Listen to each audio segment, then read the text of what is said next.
Welcome to Lovin Sheila, the podcast. Today we're going to discuss emotional availability.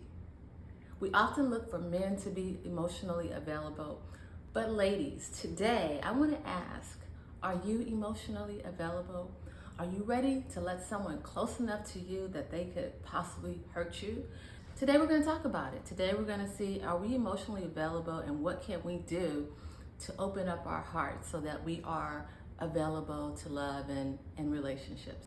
I'm Sheila, and here on Lovin Sheila, the podcast, we're focused on dealing with our whole self and making sure that there's wholeness in our life.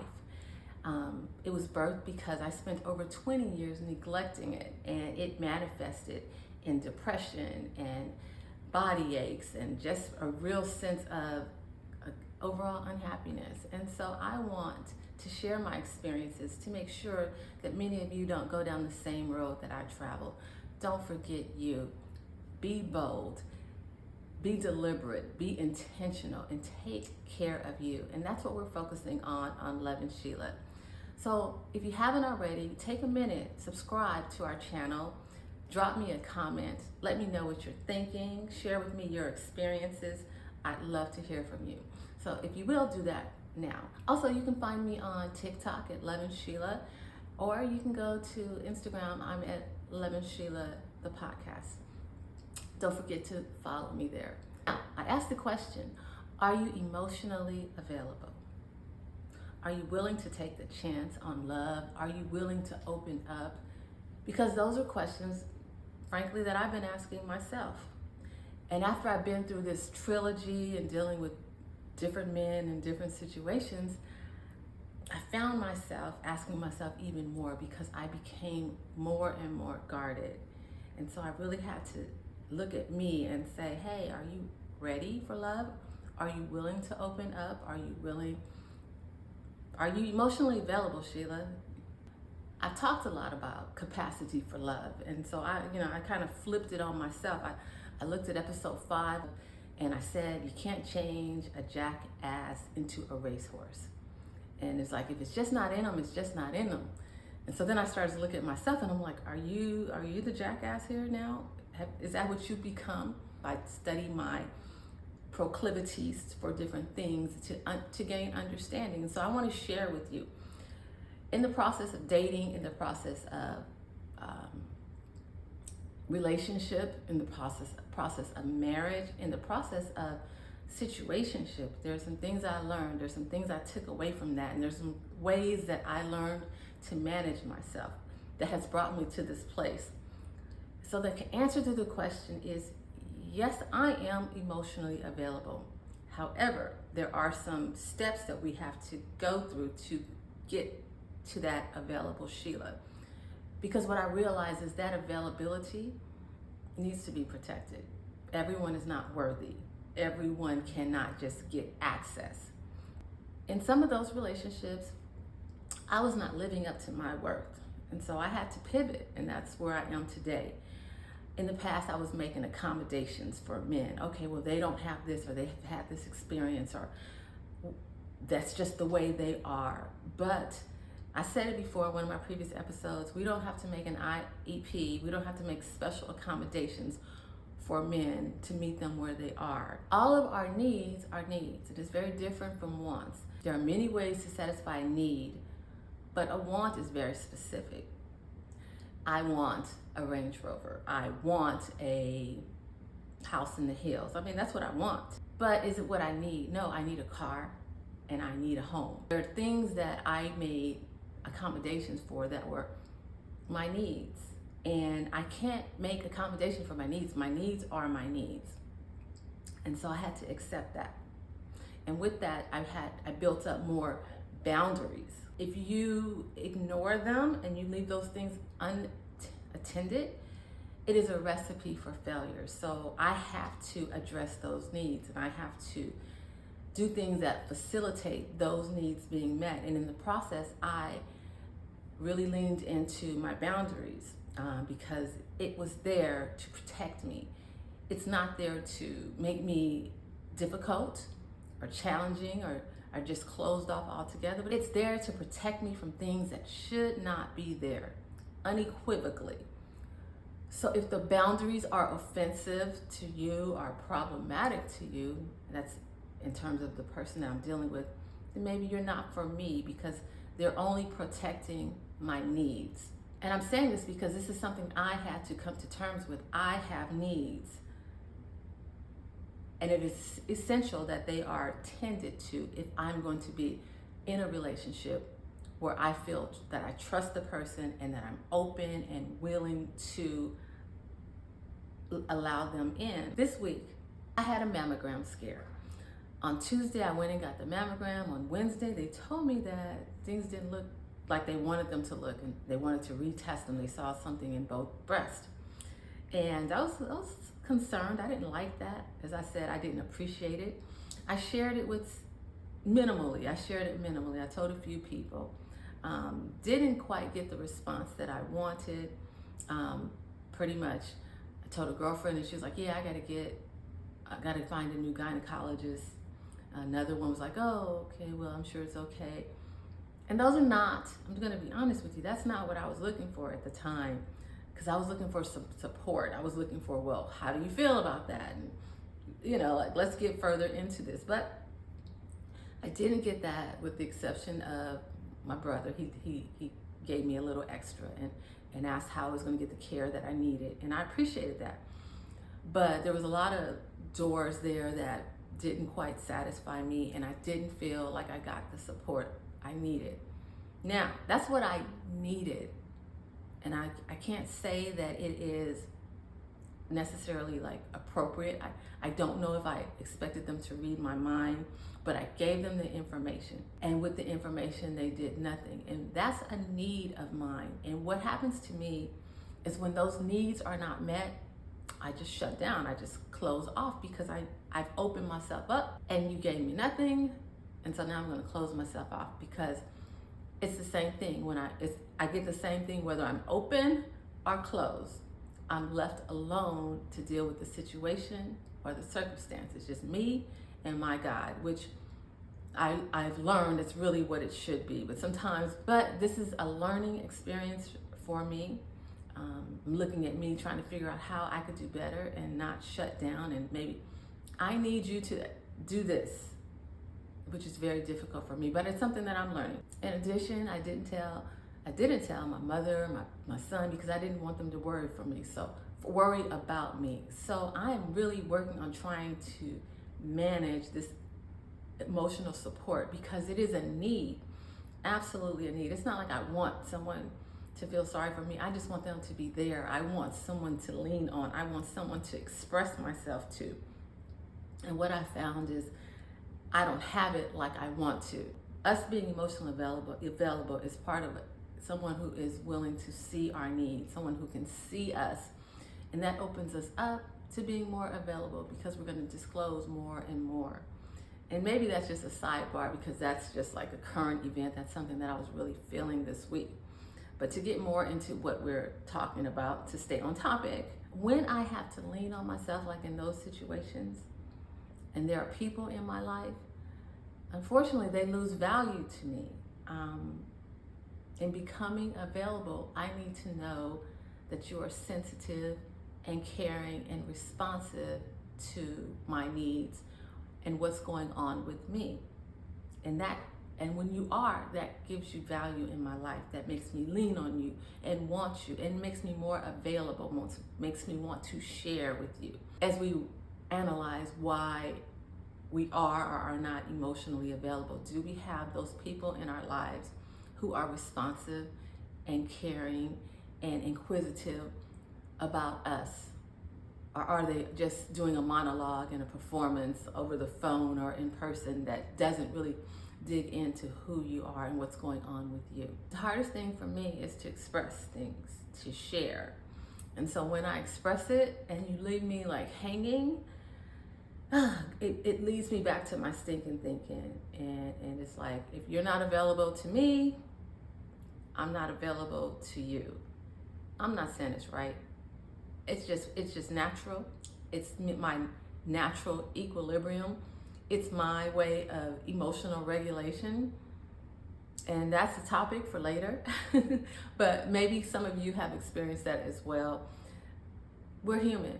We're going through these things daily, and we're trying to manage, and we're trying to figure things out. So sometimes we may not do it exactly right, but we're going somewhere, and I'm going somewhere with this too. So while I'm having these emotions, and while I'm going through this managing of my emotions and my emotional equilibrium, I spent some time studying. I listened to some of my messages.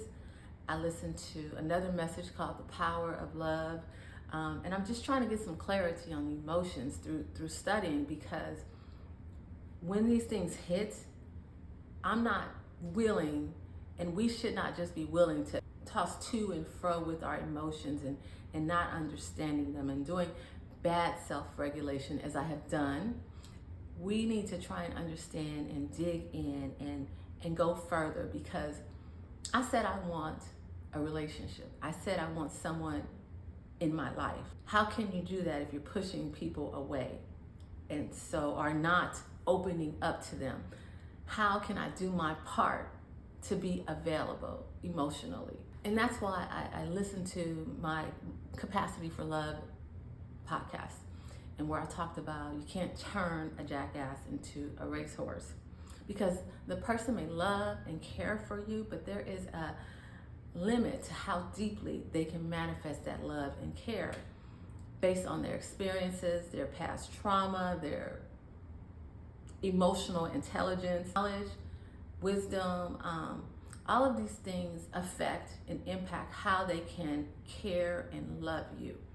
For example, I believe my ex-husband loved me dearly. I think that he would go to the end of the earth for me.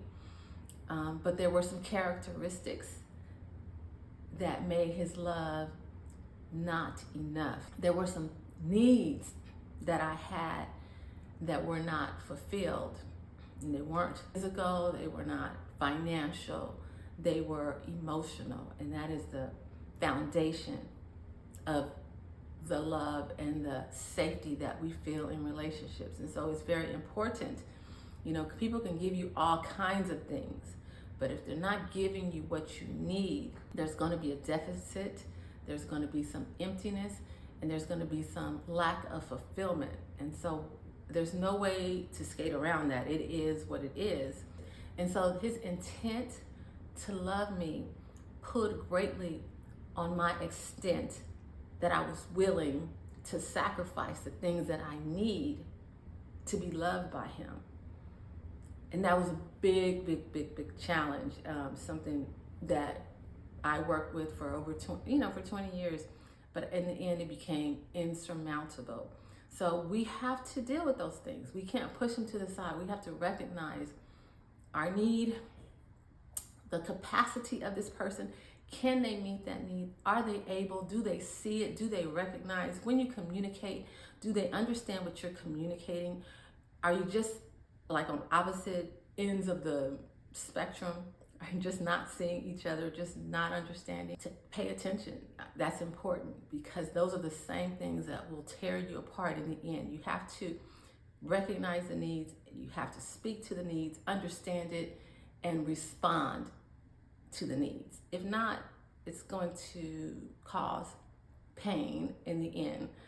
So recognize those things early and often. They may be handsome and you love to look at them and everything that you desire, but if they cannot fulfill those needs that you have emotionally and in your soul, then it's a battle that is not worth fighting, because now you're looking at what you're willing to accept and what gaps in your needs, what need deficit you feel that you can survive. And I'll look at it like a car.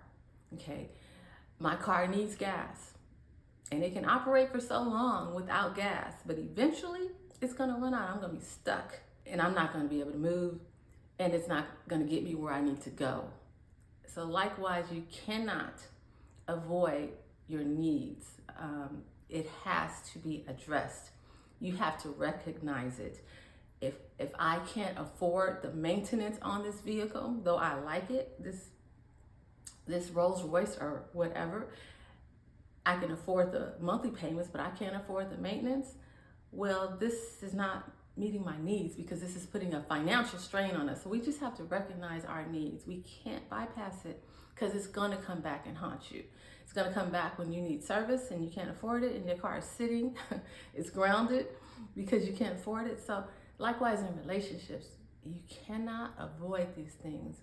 If your needs are not being met, it will surface at some point. And for me in that situation with my ex, I realized that I wasn't available for that. I couldn't, because it was kind of killing me. I couldn't sleep. I didn't have peace. My mind was racing. He may have been raging at times. It just wasn't an environment where I could be my best self. And I need that. I need peace to move forward. So that's something I want you to consider. So it brought me to where I am now. Now I'm a little slower to give my heart, slower to open up, slow to get my trust, and looking really to see who's worthy. But what that brought me to is I can give love, or I have given love and haven't loved myself. And so it brought me back to the fact that I have to love Sheila, and that's why this is called Lovin Sheila. I have to love Sheila because that's my first command. You know, this is my mantra. To love me, obviously, to love God, to love others, of course. But I have to love me because God loved me and He showed me how to love. And with that, I know how to love myself with the same characteristics, with grace, forgiveness, wisdom, all these things. And I have to apply it to loving me. And that loving me first. So loving myself and having received love from God and knowing how to give love, it makes the love more significant and it makes it more meaningful. And I think that's a great testimony of how you can love another person, because in loving yourself, you're going to have boundaries. In the past, I loved without boundaries. And all I can tell you is every time I did it, every time, what is the song, Love No Limit? Every time I did it, it just became a wreck, a mess, completely out of control, because everybody was going in and out and in and out. It's just a mess. And so I'm loving myself enough to know I need boundaries. I need some parameters. I need some guidelines, because that's going to protect me, whomever the recipient of my love is. Those boundaries need to exist. Because when they're not there, like I said, it causes a lot of pain. And if you want to be emotionally available and open yourself up to the possibility that someone can hurt you, a good prerequisite is that you have some boundaries to make sure that they understand who you are and that you understand who they are, and that you feel protected, nurtured, and that you trust them to come closer to you. So I make sure the man that I'm dealing with knows them and respects them. And I'll be honest, I've been told so many times in the last year that I'm guarded. I have, but I've had to protect myself because I know what happens when I don't. I've seen my works. And you've heard about them in my trilogy. And if you haven't, go back and watch them. I've seen my works. I know what I'm capable of without boundaries, without guidelines, without any type of parameters for how the relationship works. And I'm open, and that doesn't necessarily get us where we want to get. So I had to have some boundaries to facilitate my openness. And watch how people respond to your boundaries, how they push back, if they're pushing back, or if they're patient. These things matter, so pay attention. Tune in, keep your antennas up to that. It's important, because if a person tells me that they have some boundaries and I want to respect it, I feel like they have standards. They're not just tossed, going with the flow and every little thing and flying by the seat of their pants. They stand for something, and that's what I want. Someone with some integrity and character. With those boundaries, and with me being somewhat guarded, I found that I disclose very slowly. And you, my podcast listeners, will know more about me personally, or intimate things, than people that I'm could be on a date with, having dinner with, because this right here this is the environment for that. I'm sharing my experiences so that it can help somebody. In those situations, we're communicating and I'm trying to open up, but I'm doing it slowly because I don't know who they are, I don't know. I don't know how they respond. I don't know if they're worthy to know my business. I don't know if they'll use it against me. I guess effectively, I guess I don't trust them yet. So slowly I'm disclosing as my trust level builds. And I think that's wise for us. I don't think we should go into, I often talk to people, my brothers and things, and I say, I can't believe she told you that. Because they're developing different things, and I'm like, I wouldn't have said that. Because it's a matter of time. All these things come out in time, but you can't just dump everything on a person immediately, nor can you open up your heart. Just like you can't dump everything initially, you can't just open up initially and think we're all good. These things are earned, and it takes time. I've been through some things: marriage, relationships, situationships, rebounds. It's going to take a lot just to get me just wide open without you showing me more of who you are. And this is going to take time. And I used to feel like I'm getting older, but now I'm like, I have time.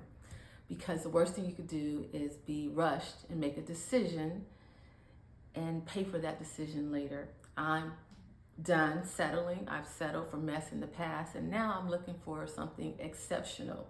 And that's what I would encourage you to do. Don't look at time as your enemy. As much as you can, look at time as your friend, because in time, a lot of things are revealed. It used to just be a song to me, time will reveal, but now I'm realizing in time, a lot of things are revealed and you see so much. So time is not our enemy. Use it as our friend and get all the information you need that will allow you to open up and become more available. And I'll be honest, every engagement, trust is an issue. And it's not that I just have trust issues, it's just I realize the value of it, and it's costly to trust someone. I'm going to use that word. It's costly to trust someone, and I need in every engagement, what are your intentions, and why are you thinking you want me? And I'm just trying to understand it. Why do you want me? I just want to understand. I want to put it in a framework that I understand. Yes, I think that I would choose me, but are your intentions good in doing so? There needs to be a degree of discernment so that we can get rid of those who don't mean us good. I mean, in boundaries and getting rid of those who don't mean us good, I've had discussions where people were talking to me about sex, and I was like, this is not on the table. This is not even part of the conversation right now. And they wanted me just to be open to it. And I'm like, but I'm not open. That's not a possibility. They need to know that. So if they want to proceed with me, they understand that all these things take time and commitment. I've done things the wrong way. I've done things out of order in the past. Expression is another thing that I've been looking at as far as availability. A lot of times there's so many things that are on my mind, and I find that they are repressed. I don't want to say it. And like I said before, there's a time for everything, and I'm really waiting for the right time. So I looked at myself and was wondering, what's wrong with me? Why can't I express myself? Out of the abundance of the heart, the mouth speaks. Likewise, the love in your heart makes you speak. It makes you express yourself in certain ways. Love is a verb, and the action of that verb is expression. Well, how does love express itself? Well, I shared that with you all in Who's Loving You, a podcast I did some time ago. And Pet gave some characteristics of love, and I will repeat those. I think I wrote them down here. They are care, affection, recognition, respect, commitment, and open and honest communication. When those things are present, I think it's creating a safe place for you to open up and become more available.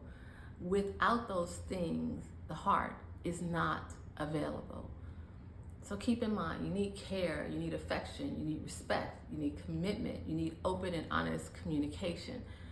These are all essential parts of becoming available. Again, we're not just available just for the taking. We're available because someone has earned it. They put in the work. We've done the work, and we're not here to let someone just slide in and miss all those checkpoints, if you will. The lesson on this: do the work on you, learn yourself, determine your strengths, your weaknesses, love on yourself, do everything you can to be the best version of yourself. Keep growing, evolving, evaluating, analyzing, do it all. Be the best version of you. Again, I'll say the heart is not to be given to any and every person you come in contact with. So don't beat yourself up like I kind of did. Like I was like, oh, after all this, I've become the one who has no capacity to love. I've become the jackass that can't become a racehorse. Don't beat yourself up. You are now just being discerning. You're being wise. You're applying the things you've learned. You're learning from your mistakes. You're doing things differently. You're moving differently because you want a different outcome. So that's the lesson. So the heart is not to be given to any and all. It is something that is earned. You don't get in here and get all the love that we have without demonstrating that you are capable of loving and that you have the ability and the character to give love. Your love and you are a valuable jewel. Treat it as such. Don't treat it as something that is, just to be given to anyone who shows up. It's not. It costs something. What does it cost? Again, respect, care, affection, commitment, open and honest communication. It costs something. And remember, you have needs. And remember to see who they are. And do they have the capacity to meet those needs? The capacity to love you the way you need to be loved? Or are you fantasizing and romanticizing who they are and it really isn't who they are and they have no ability to give you what you need? But they certainly are delightful and tantalizing to the eyes and the physical realm. We have to dig deeper into the soul and to find out what they're made of, because it's going to matter. If we're going to develop long-term committed relationships, character matters. And we have to make good decisions. My phone is not dry. I get calls from people I've talked about in my previous episodes fairly frequently and offering to want to go out and do this and do that. And I realized, it would be fun. It would be fun to go out. It would be fun to experience this or try something new. But the entanglement that it brings, it's not worth it. So I decline. So again, make good decisions. Realize that you're worthy, that you have boundaries, that everyone does not have access to you. For some, access has been denied. They had it before, they didn't utilize it well. And so now, in those situations, you are no longer emotionally available. There are some circumstances where it is okay to be emotionally unavailable, and those might be it. You've been there. They've had all of you. You've been emotionally wide open, and for whatever reason it didn't work out. You gave it the college try. It's time to move on. That's when time becomes very valuable. And that shows growth, because we're not always able to deny our flesh or deny what seems fun or a good trip or whatever.